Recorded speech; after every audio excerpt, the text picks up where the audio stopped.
உங்க முன்னாடி இவர்கள் விளையாட்டுலாம் ரொம்ப நல்லா இருந்தது, இவங்களுக்குலாம் ஃபாலோவர்ஸ் கூடி இருக்கும், இவங்கலாம் ஹேட்டர்ஸ் கூடி இருக்கும். இன்னையோட செகண்ட் ப்ரமோ ரிலீஸ் ஆயிருக்கு. அண்ட் விஜய் சேதுபதி இந்த ப்ரமோவில் நமக்கெல்லாம் தரமான கண்டென்ட் கொடுக்குற மாதிரி செம்ம கேள்வி கேட்டிருக்கிறாரு. அண்ட் இந்த கேள்வி ஒவ்வொருத்துக்கும் கொளுத்தி போகிற டாஸ்க்காக தான் இருக்கும். ஆல்ரெடி நேற்றே பார்வதி அள வச்சுட்டாங்க. அண்ட் இன்னைக்கு அதோட எக்ஸ்டென்ஷனாக இன்றைக்கி இன்னும் வேறு லெவலில் செஞ்சுட்டு இருக்கிறாங்க. அண்ட் எல்லா கண்டென்ட்ஸும் ஓரளவுக்கு கரெக்டாகவே ப்ரெடிக்ட் பண்ணியிருந்தாங்க. ஏன்னா வந்து யாருக்கு ஃபாலோவர்ஸ் கூடியிருப்பாங்க அப்படிங்கிற பதிலுக்கு பார்த்தீங்கன்னா எல்லாமே ஓரளவுக்கு திவாகர் தான் சொல்லியிருந்தாங்க. அது அவங்க சொன்ன ரீசனும் கரெக்டாக தான் இருந்துச்சு. அதெல்லாம் அவங்க கரெக்டாக கெஸ் பண்ணதும் சரி தான். ஏன்னா வந்து ரெண்டு விஷயம் அதில் இருக்குது. ஒன்று வந்து பார்த்திங்கன்னா அவர் சிம்பத்தி நிறைய கிரியேட் ஆச்சு. எல்லாமே சேர்ந்து அவ்வளோ தான் டார்கெட் பண்ணாங்கும் போது அவருக்கு ஃபாலோவர்ஸ் கூடியிருக்க வாய்ப்புங்கிறது கரெக்டாக கெஸ் பண்ணியிருந்தாங்க. அண்ட் ஆல்சோ அவர் தேவையில்லையோ ஏதோ ஒரு வழியில் ஏதோ ஒன்று பர்ஃபார்ம் பண்ணிட்டே இருந்தால் ஏதோ ஒன்று பண்ணிகிட்டே தான் இருந்தார்.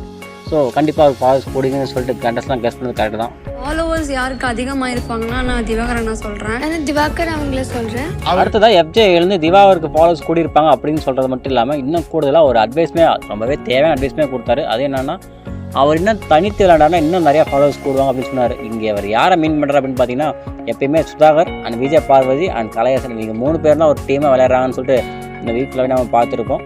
அண்ட் பார்வதி ரொம்பவே விசப்போச்சு. ஸோ அவங்க இருக்கிறது திவாகர் ரொம்ப டேஞ்சர். அண்ட் கலையரசன் அதோட டம்மி பீஸு. ஸோ இவங்க இல்லாமல் இவர் தனித்து ப்ளே பண்ணார்னா இன்னும் கண்டிப்பாக அவருக்கு வாய்ப்பு இருக்கிற மாதிரி சொன்னார். கண்டிப்பாக அக்செப்டபிள் தான். ஒரு யாரையும் ஃபாலோ பண்ணி யாரு கூடயும் இல்லாமல் அவர் தனியாக இருந்தாருன்னா இன்னும் ஃபாலோவர்ஸ் கூடும். ஹேட்டர்ஸ் யாருக்கு இம்ப்ரூவ் ஆயிருக்கோம் நான் பாரு. அண்ட் ஃபாலோவர்ஸ் யாருக்கு கம்மியாக இருப்பாங்க, ஹேட்டர்ஸ் யாருக்கு கூடியிருப்பாங்க அப்படிங்கும்போது எல்லாருமே ஒன் பை ஒன்னாக வந்து மாற்றி சொன்னது யாருன்னு பார்த்தீங்கன்னா கமருதீன் அண்ட் பார்வதி 2 பேர் தான் சொன்னாங்க.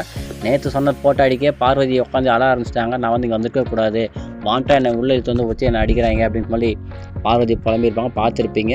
ஸோ அடுத்தது கமருதீன் அவர் இந்த தண்ணி டேஸ்ட்டில் ரொம்ப மாட்டிக்கிட்டாரு. ஸோ 2 பேர்த்து மாற்றி இவங்க தான் ஓட்டு ஜாஸ்தியாக விழுந்தது. அடுத்து வந்து கெமியும் திவாகருமே இவங்கெல்லாம் சொல்லியிருந்தாங்க. அண்ட் அரோரா இருந்துச்சு என்ன சொல்லிட்டாங்கன்னா அது வந்து பார்வை வந்து ஒரு கிளாஸ் மாதிரி ரொம்ப கேர்ஃபுல்லாக ஹேண்டில் பண்ணணும். ஏன்னா அவங்க வந்து ரொம்ப டேஞ்சர், ரொம்ப கேர்ஃபுல்லாக ஹேண்டில் பண்ணணும் அப்படிங்கிற மாதிரி போட்டு உடச்சி விட்டாங்க. கண்டிப்பாக இதெல்லாம் வந்து பார்வதி பயங்கரமாக ஹேர்ட் ஆகிருக்கும்.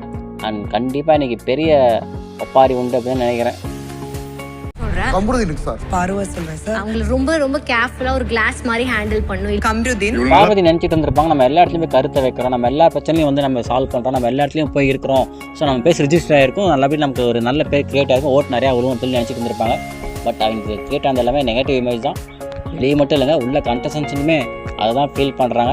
ஏன்னா துஷாரா தான் சொல்லியிருப்பாரு, பார்வதி வந்து நம்ம இத்தனை நாளாக பழகாத திடீர்னு ஒருத்தர் ஒரு மாதிரி பழகிறாங்க அப்படிங்கும்போது நமக்கு தெரியும் இல்லையா. ஸோ பார்வதி நடிக்கிறாங்க, கண்டிப்பாக அவங்க நெகட்டிவாக தான் போய் சேர்ந்துருக்கும். அப்படிங்கும்போது அவங்களுக்கு வந்து ஹேட்டர்ஸ் தான் ஜாஸ்தியாக இருப்பாங்கன்னு சொல்லிட்டு துஷார் ரொம்ப கரெக்டாகவே சொல்லியிருந்தார். பேசாத ஒருத்தவங்க திடீர்னு இப்போ நம்மள்ட்ட பேசுகிறாங்கன்னு கண்டிப்பாக தோணி இருக்கு சார்.